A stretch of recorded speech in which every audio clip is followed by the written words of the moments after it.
오늘 말씀의 제목은요, 뉴 노멀에서 새로운 미래, 뉴 피처를 향한 영적 로드맵입니다. 여러분들 2020년은요, 코비드 19으로 완전 덮여버린 듯한 한 해였습니다. 지난 3월 11일 세계보건기구가 세계적 대유행, 팬데믹을 선언한 후에 우리 모두는 이전과 전혀 다른 환경 속에서 새로운 방식의 삶을 살아가고 있습니다. 즉 코비드 19으로 인한 뉴 노멀의 시대였습니다. 마치 뉴 노멀의 시대가 우리에게 이렇게 경고하면서 이야기하는 것 같습니다.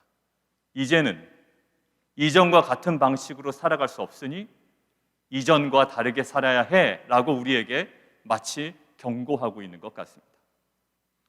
그래서 온 인류는요, 너나 할 것 없이 이런 뉴 노멀에 적응하기 위하여 부단히 노력하고 있습니다. 의학계에서는요, 백신과 치료제를 개발하고 있고요. 정부는 효과적인 방역 시스템을 수립하고 있고요. 학교와 교회는 온라인 수업과 온라인 예배 인프라를 더욱더 완벽하게 구축해 나가고 있습니다. 이렇게 2020년 한 해는 뉴 노멀에 적응해 가는 시간이었습니다. 그런데요, 제대로 된 이 뉴 노멀에 대한 적응이 끝나기도 전에 우리는 이제 내일이면 2021년이라는 뉴 퓨처를 우리가 직면하게 되었습니다.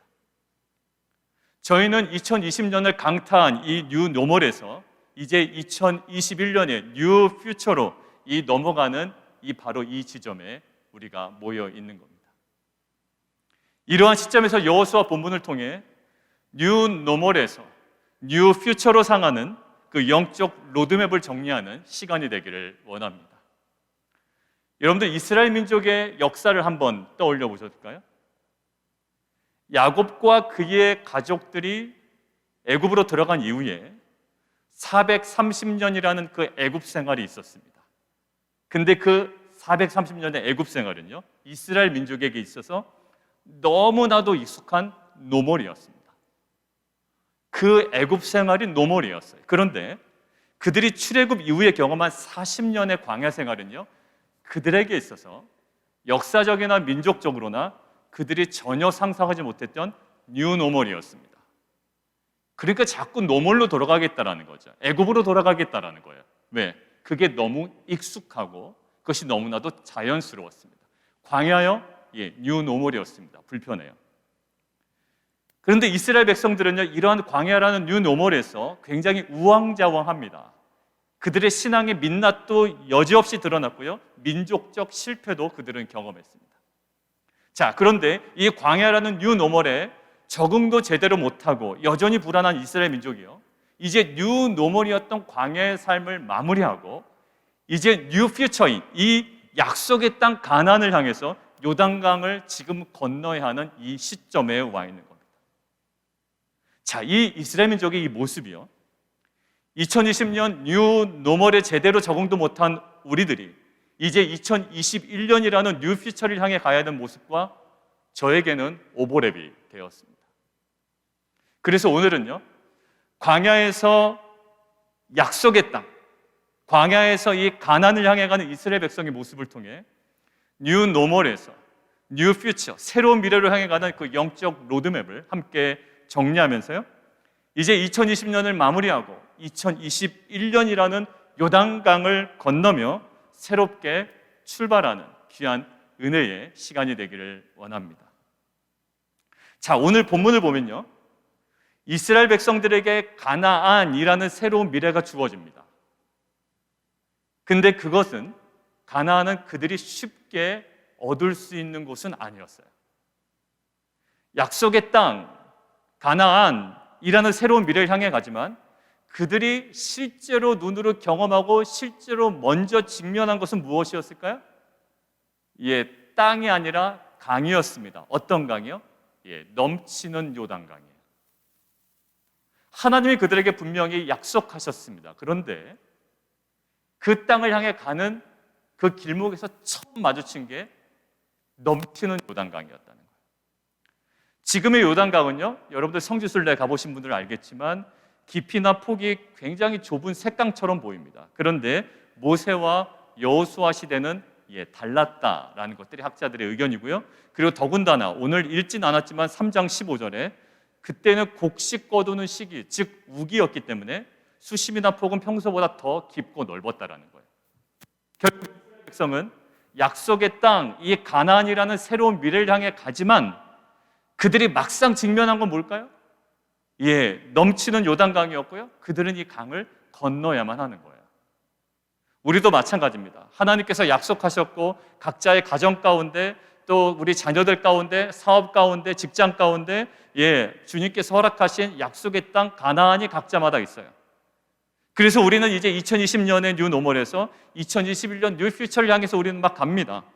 그런데 우리가 새로운 미래를 향해서 걸어갈 때 우리가 현실에서 실제로 가장 먼저 직면하는 것은 바로 이 넘치는 요단강이라는 거예요. 야심차게 출발합니다. 그런데 사실 우리는 계속 크고 작은 요단강을 계속 경험하게 될 거예요. 그리고 그 요단강을 감당하지 않고서는 새로운 미래를 우리가 향해 갈 수 없게 되는 겁니다. 자, 그렇다면 이 넘치는 요단강 앞에 서 있는 이스라엘 백성들의 모습은 어떠했는지 오늘 세 가지로 함께 말씀을 나누려고 합니다. 첫 번째예요. 우리 함께 읽어보겠습니다. 시작. 요단강 앞에서 유숙하는 기간이 필요합니다. 여러분들, 이스라엘 백성에게 있어서 요단 서편은요, 즉 가나안은 그들이 스스로 계획하고 그들이 스스로 목표로 삼은 땅이 아닙니다. 그 땅은 전적으로 하나님이 아브라함에게 나타나셔서 내가 이 땅을 너와 내 자손에게 주겠다라고 약속하신 정말 진정으로 프라미스 랜드예요.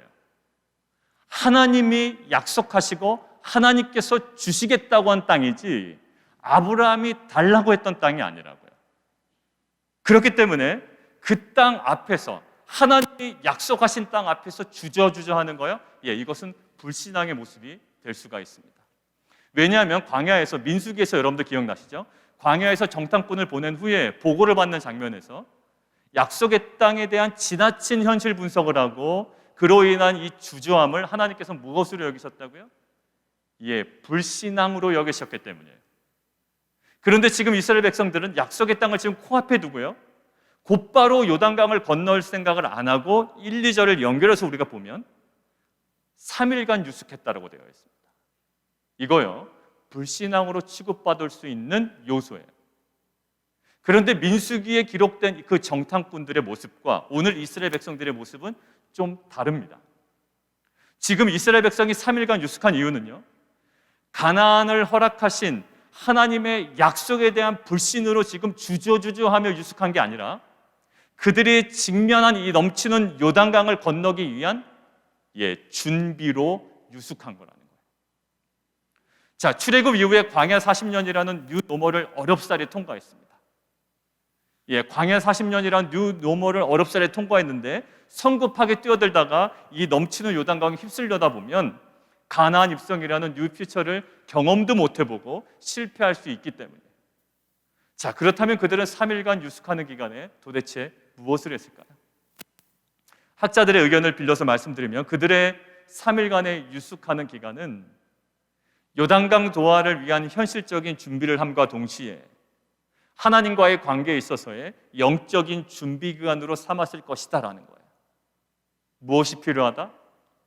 새로운 뉴 퓨처를 향해서는 우리에게 3일간의 일정 시간의 유숙 기간이 필요하다라는 거예요. 여러분들, 예수님 한번 기억해 보시겠습니까? 예수님이 사역으로 무지 바쁘신 분이었어요. 그런데 그 예수님이 굉장히 바쁘셨지만 놓치지 않았던 그 유숙했던, 오늘 본문에서처럼 놓치지 않았던 머물렀던 장소가 있습니다. 무엇이었을까요? 하나님과의 관계를 위한 기도의 자리였어요. 저는 사랑하는 성도 여러분들 모두가 우리가 미래를 향해서 굉장히 빠르게 나아가는 것 좋지만 그 빠름보다 그 하나님과의 관계에 그 유숙하는 그 자리에 머무는 귀한 은혜의 자리를 놓치지 않냐는 귀한 성도님 되시기를 원합니다. 우리들도 마찬가지예요. 하나님께서 각 가정과 교회 공동체 그리고 직장과 사업 속에 분명히 약속하신 것들이 있습니다. 우리가 받아놓은 것들이 있다고요. 그렇지만 하나님께서 약속하셨다고 해서 모든 과정의 수월함이 우리 가운데 보장되는 건 아니에요. 그래, 나에게 하나님의 언약의 말씀이 있으니 그 언약의 말씀이 성취되기까지 나는 문제가 없을 거야 라는 사람은 아무도 없습니다. 크고 작은 요단강을 우리는 2021년에도 애석하게도 우리는 계속 경험하게 될 겁니다. 이때 우리에게 필요한 것은 뭘까요? 무턱대고 요단강으로 뛰어들려는 성급함을 우리는 멈춰야 됩니다. 이것이 바로 믿음이지 라고 우리는 앞뒤 재지 않고 무턱대고 요단강으로 뛰어드는 그런 성급함을 멈추고 현실적인 준비의 치밀함과 그 동시에 요단강 앞에서 유숙하며 하나님의 말씀을 듣고 하나님의 시선으로 회복되는 귀한 은혜 시간을 보내야 할 줄 믿습니다. 2021년의 새로운 미래 앞에 떡 버티고 서 있는 넘치는 요단강 우리가 직면할 때 그 넘치는 강 앞에 유숙하며 하나님의 뜻을 분별하며 탄탄한 영적인 준비를 해 나가시는 귀한 성도님들 되시기를 주님의 이름으로 축원합니다. 자, 그렇다면 3일간의 유숙 기간에 우리 안에 채워져야 되는 것은 뭘까요? 이 영적인 준비 기간에 우리 안에 채워져야 되는 거예요. 두 번째입니다. 우리 함께 읽겠습니다. 시작. 요단강 앞에서 말씀을 주목하는 시간이 필요합니다. 3일이 지난 후에 여호수아는요, 오늘 본문에 보면 관리들을 다 불러 모읍니다. 그리고 관리들을 통해서 백성들에게 중요한 지침을 전달하고 있습니다. 그 내용이 바로 3절인데요. 우리 성경책을 보시고 함께 읽도록 하겠습니다. 우리 3절과 4절입니다. 시작. 백성에게 명령하여 이르되 너희는 레위 사람 제사장들이 너희 하나님 여호와의 언약궤 매는 것을 보거든 너희가 있는 곳을 떠나 그 뒤를 따르라. 그러나 너희와 그 사이의 거리가 2000규빗쯤 되게 하고 그것에 가까이 하지는 말라. 그리하면 너희가 행할 길을 알리니 너희가 이전에 이 길을 지나보지 못하였음이니라 아니라. 핵심은 뭔가요? 언약궤를 주목하며 언약궤를 따라가라라는 거죠. 그리고 2000규빗의 거리를 두고 따라가라고 얘기합니다. 가까이 두지 말라라는 거예요. 약 2000규빗이면 900m입니다. 1km 좀 안 되는 거리예요. 이것은 언약궤에 대한 경외감이기도 하고요. 또 하나는 온 백성으로 하여금 언약궤를 충분히 바라볼 수 있는 그러한 거리를 유지하라라는 메시지예요. 너무 멀리 두면 어떻게 될까요? 그들의 시야에서 사라져버립니다. 안 보일 거예요. 근데 너무 가까이 두면 어떻게 될까요? 맨 앞 사람은 언약궤가 보이지만 그 뒤에 따라오는 백성들은 언약궤를 바라볼 수가 없습니다. 그래서 그 뒤에 따라오는 백성들은요, 그저 앞 사람 꽁무니 쫓아왔다라고 이야기할 거예요. 그런데 900m 정도의 앞에 떨어가다 보면 온 백성이 자신이 스스로 그 언약궤를 바라보며 언약궤를 따라 걷게 되는 거죠. 그래서 결국 그들은 철저하게 지금 걸어가는 모든 길이 언약궤를 따라가는 것이다 라고 그들이 스스로 생각하고 그들이 그 언약궤를 따라 진정으로 걷게 되는 것이죠. 자, 그런데 우리가 한번 생각해 볼 거는요, 지금 이스라엘 백성의 여정의 목적지는 어딘가요? 복잡하지가 않아요, 사실. 언약궤를 따라갈 것도 없고요. 어디입니까? 가나안입니다. 강 건너서 가나안 가면 되는 거예요. 자, 그렇다면요, 지금 우리가 가나안이다라는 약속의 말씀을 우리가 받았다고 하면 생각해 보시죠. 여러분들 보통 어떻게 생각합니까, 그러면? 그래, 약속의 말씀 받았으니 이제 끝. 그리고 어디에? 가나안은 갑니다. 그냥 택시 타고 가든 버스를 타고 가든 아니면 비행기 티켓을 뜯고 가든 왜? 가라고 하셨으니 가면 되잖아 라는 게 우리 주의입니다.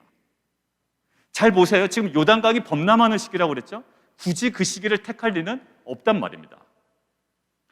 피할 수 있는 시기를 조정하고요, 가나안에 도착할 수 있는 좋은 길, 지름길, 좋은 수단을 분석하고 선택하는 것이 더 합리적으로 우리 가운데 느껴질 수가 있어요. 그런데 문제는요, 이 이스라엘 백성들이 지금 이 길이 한 번도 걸어가 보지 못한 생소한 길이라는 거예요. 한 번도 가보지 못한, 걸어갈 수 있는, 한 번도 걸어가지 못한 길을 걸어가게 하는 그 해결책에 대해서 오늘 본문은 아주 분명하게 제시하죠. 뭘까요? 언약궤, 즉 하나님의 말씀을 따라가라는 거예요. 많은 것들이 우리 안에 분석이 가능할 겁니다.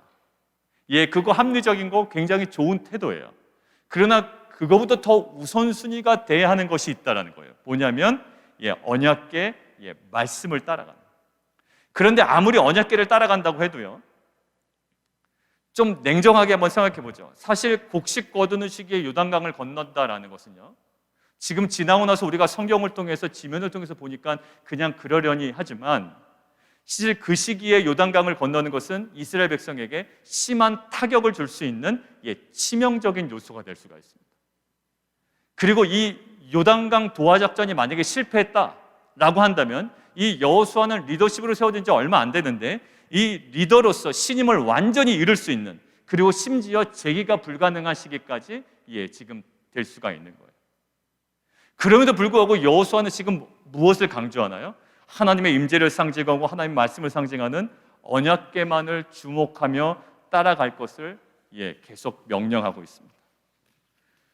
자, 그런데 그 결과를 보실까요? 이 시기 요단강 도하는 불가능하게 생각했던, 그리고 그것 때문에 방심하고 있던 여리고 사람들이 있었습니다.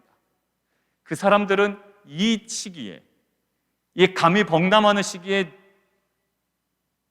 설마 이스라엘 백성이 한두 명도 아니고 그 백성이 넘어올까 했던 겁니다. 그러나 방심하고 있던 여리고 사람들에게는 언약궤를 따라 넘치는 요단강을 건넌 이스라엘 백성이 오히려 두려움의 대상이 되어버립니다. 그리고 여호수아에게는 그 넘치는 요단강이요, 여호수아의 리더십을 흔들 수 있는 위기로 작용할 수 있었다고요. 왜? 실패하면 이제 리더십이 끝장나는 겁니다. 그런데 오히려 그 언약궤를 따라감을 통해 이 요단강의 위기는요, 오히려 여호수아가 지도자로 확고하게 서는데 쓰임받는 은혜의 요소가 돼버리는 거예요. 마치 과거에 홍해가요, 모세의 리더십을 흔들 수 있는 위기였던 것과 마찬가지예요. 그런데 이 홍해를 건너물을 통해서 모세의 리더십이 어떻게 되나요? 더욱더 강화되고 온전히 세워지는 거죠. 무엇이? 위기가 오히려 모세의 리더십을, 그리고 여호수아의 리더십을 세우는 요소가 되는 거예요. 여러분들, 이러한 은혜가 무엇으로 됐습니까? 기발한 아이디어인가요? 아니에요. 오직 범람의 시기를 고려하고 좋은 루트를 분석함으로 주어진 것이 아니라 한 번도 가보지 못한 이 길을, 여호수아뿐만 아니라 모든 민족이 한 번도 가보지 못한 그 길을 오직 언약궤를 따라갔기 때문에 가능한 것이었습니다. 여러분들, 사도행전 12장에도요 베드로가 탈옥에 성공할 수 있었던 원인을 우리는 5월 달에 묵상했습니다. 베드로의 분석과 계획 때문이 아니었다라고 이야기했죠. 오히려 베드로는 탈옥의 의지조차 전혀 없어 보였습니다. 깨웠는데도 여기가 뭔지를 몰라요. 꿈인지 생신지 구분을 못합니다. 베드로는 그때 오직 자신에게 임한 말씀 한마디 한마디를 따라갑니다. 급히 일어나라. 일어났고요, 띠를 띠고 신을 신으라. 띠 띠고 신을 신습니다. 옷을 입으라. 옷 입습니다. 그리고 따라 나가다 보니까 어느덧 어디에 와 있어요? 시내에 와 있더란 말이에요. 베드로가 전혀 상상하지 못했고 계획하지 않았던 그 은혜의 지점에 누가 와 있더라? 베드로 스스로 자신이 와 있다라는 거예요. 무엇으로요? 말씀을 따라 한 발짝 한 발짝 움직인 결과였습니다. 사도행전 10장도 마찬가지입니다. 안디옥교는요, 이방인 선교라는 사명을 갖고 새로운 뉴 퓨처, 새로운 시대를 열어야 되는 사명을 갖고 있는 교회예요. 자, 이 새로운 시대, 이 새로운 선교를 위해서 전략도 짜야 되고 선교사 훈련도 시켜야 되고 선교사 파송도 해야 됩니다. 자, 어디로 보낼 것인지, 누구를 보낼 것인지 계속 아이디어가 나와야 되는 거예요. 그런데 이런 상황에서 안디옥 교회에 굉장히 의미 있는 사역이 시작됩니다. 뭘까요? 공동 단임 목회를 하고 있던 바울과 바나바가 선교사로 오히려 파송되는 거예요. 아주 파격적인 설교 전략이죠.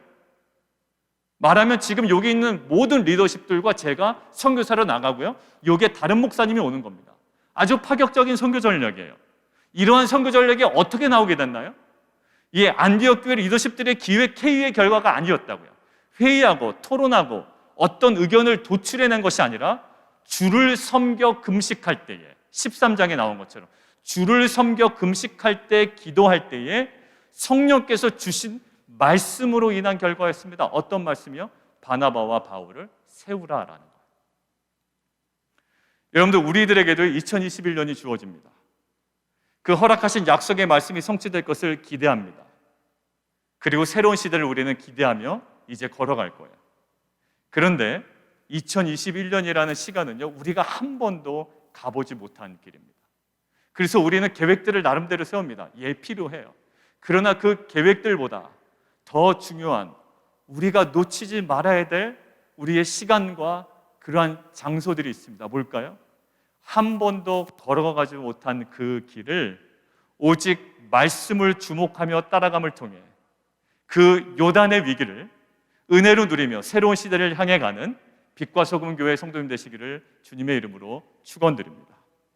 자, 그런데요, 이렇게 말씀을 통해 역사하신 하나님을 경험하기 위해서 우리에게 필요한 것이 있습니다. 세 번째요, 우리 같이 한번 읽겠습니다. 시작. 요단강 앞에서 성결해지는 시간이 필요합니다. 하나님과의 관계는요, 인간의 방식대로 맺어지는 것은 아닙니다. 내가 원한다고 맺어지는 것도 아니에요. 기본적으로 하나님과 인간관계의 기본적인 세팅은 이렇습니다. 우리가 다가가는 것이 아니고요, 하나님께서 우리에게 계시해 주시는 겁니다. 그래서 하나님은 우리에게 계시해 주시는 만큼만 우리는 알 수 있습니다. 그런데 하나님이 인간들에게 자신을 계시하시는 방식이 있는데요, 앞서 이야기한 것처럼 말씀으로 계시하십니다. 굉장히 인격적이시죠. 그래서 우리가 큐티하는 이유도 그렇습니다. 하나님께서 계시하시는데 무엇으로? 말씀으로 계시하신다. 그래서 우리는 그 말씀 앞에 매일마다 무릎 꿇어 나아가기를 원하는 거예요. 그런데 하나님은 아무 곳에나 임하지 않으세요.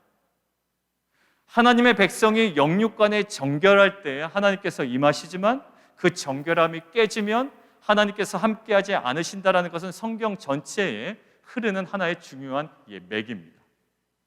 그래서 출애굽기에도 이렇게 기록되어 있더라고요. 우리 19장 10절에서 11절 우리 자막으로 함께 읽도록 하겠습니다. 함께 읽겠습니다. 시작. 여호와께서 모세에게 이르시되 너는 백성에게로 가서 오늘과 내일 그들을 성결하게 하며 그들에게 옷을 빨게 하고 준비하게 하여 셋째 날을 기다리게 하라.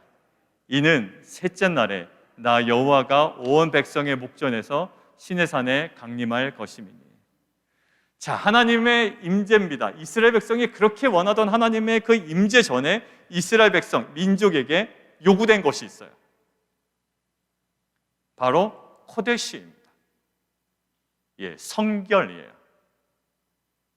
자, 민족적 큰 하나님의 역사와 그 하나님의 임재를 앞두고 이스라엘 백성에게 요구하시는 건요, 다름이 아니라 뭐라고요? 성결이라는 겁니다. 자, 근데 여러분들 한번 생각해 보시죠. 이미 가나안 땅은요, 약속으로 주어진 땅 아닙니까? 아브라함에게 약속하신 땅, 그리고 그 자손들에게 약속하신 그 땅이에요. 우리도 하나님께서 받은 약속의 말씀이 있고요. 그런데 광야 생활을 한번 생각해 보십시오. 금송아지 사건 기억나시죠? 출애굽기 몇 장이요? 32장. 금송아지 사건으로 인해 정결하지 못함으로 인해 당시에 많은 사람들이 약속의 성취를 보지 못하고 죽음을 당하게 됩니다. 여러분들 역대하 7장 14절, 우리가 이 코비드 19 때 많은 목사님들이 기도해야 할 때 인용하시는 구절입니다. 뭐라고 하시죠?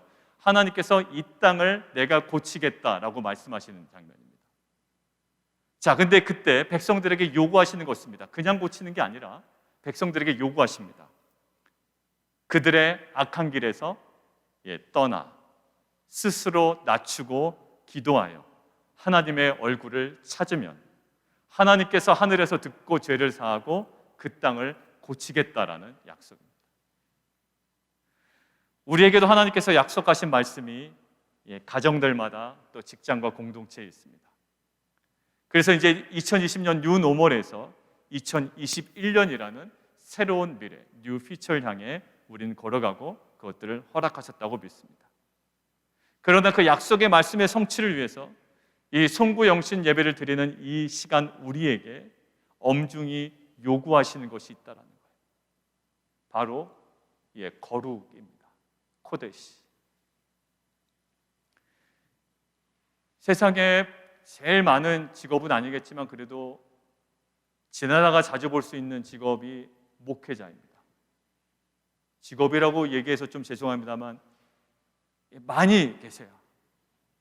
많은 목회자들, 또 많은 교회 리더십들이 나름대로 좋은 학벌과 좋은 신앙적 배경을 가지고 이 산지를 내게 주셔서 등의 약속의 말씀을 붙들고 나름 목회를 잘 해나가십니다.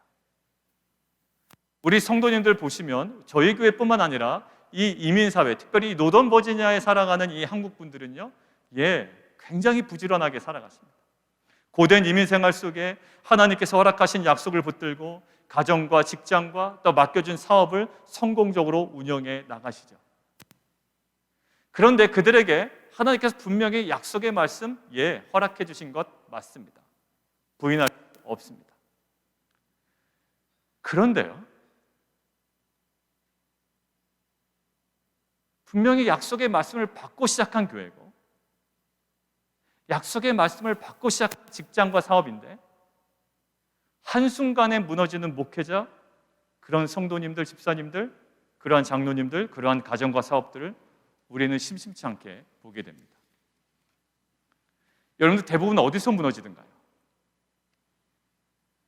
거룩에서 무너지더라. 한국에 최근에 많은 사건과 사고가 있었습니다만 결국 한국의 정치인들도 무능해서가 아니라 거룩하지 못해서 무너진 분들이 훨씬 더 많습니다. 사랑하는 성도님들, 2020년을 정리하며 우리 안에 아직까지 해결되지 않은 죄의 본성이 있다면, 또 그러한 흔적들이 있다면 우리가 이것들을 끊어내고 단절을 선포하고 우리가 2021년 새해를 맞이했으면 좋겠습니다. 공동체와 가정에서의 정결도 우리가 회복하면 좋겠습니다. 예수님께서 뭐라고 말씀하시는가요?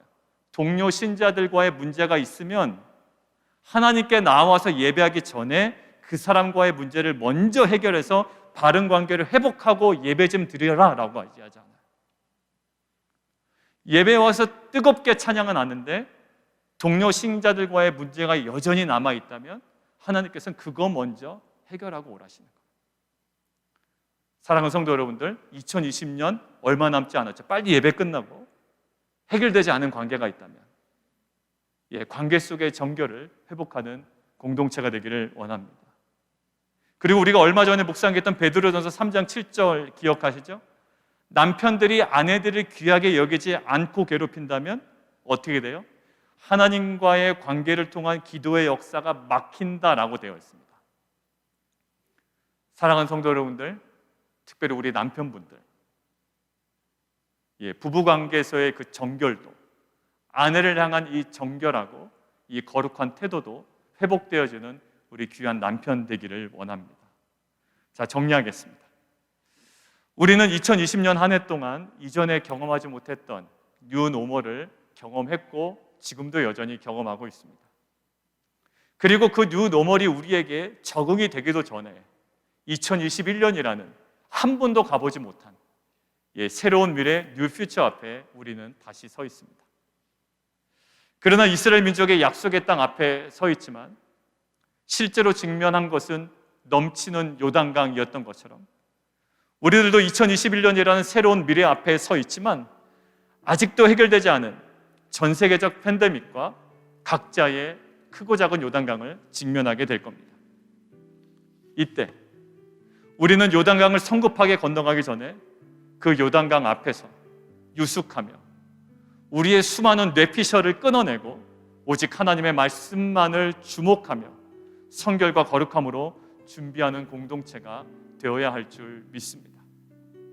한 번도 걸어본 적이 없는 2021년, 각자의 그 요단강 앞에서 말씀만을 주목하고 성결과 거룩함으로 준비함을 통해 여호와께서 행하실 기이하고 놀라운 일들을 경험하는 빛과 소금교회 성도님들 되시기를 주님의 이름으로 축원합니다.